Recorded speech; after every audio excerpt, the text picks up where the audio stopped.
Okay there, Gregory. Well, a mysterious yacht sits abandoned no more at a Maryland marina. It's now been reborn through a water burial as part of the state's artificial reef program. I thought my Jersey accent would have a horrible time with that sentence, but went through unscathed, mostly. 53-foot vessel dubbed the Ghost Yacht sat empty and unused at the Cedar Point Marina for the last several decades.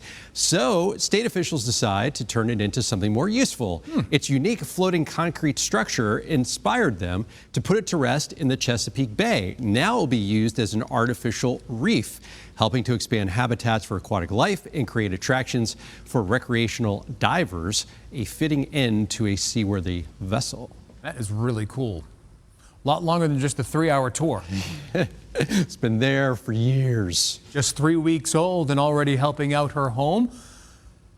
Get this, baby giraffe was welcomed into the world at the Sacramento Zoo on January 22nd. Her jagged spot indicate that Moosey, a giraffe, one of the largest species of her kind, but she doesn't have a name yet.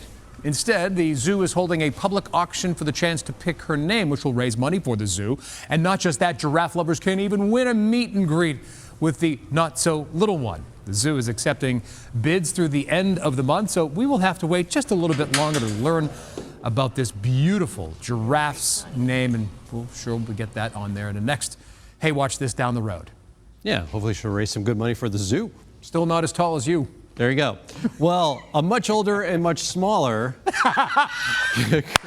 creature is now Guinness World Record holder. I'm sorry, I just had to turn and look. Meet Pacific pocket mouse Matt, the smallest mouse species in North America. This tiny California mouse weighs about as much as 3 pennies. Wow. For 20 years, the Pacific pocket mouse was thought to be extinct until tiny populations were rediscovered in 1994.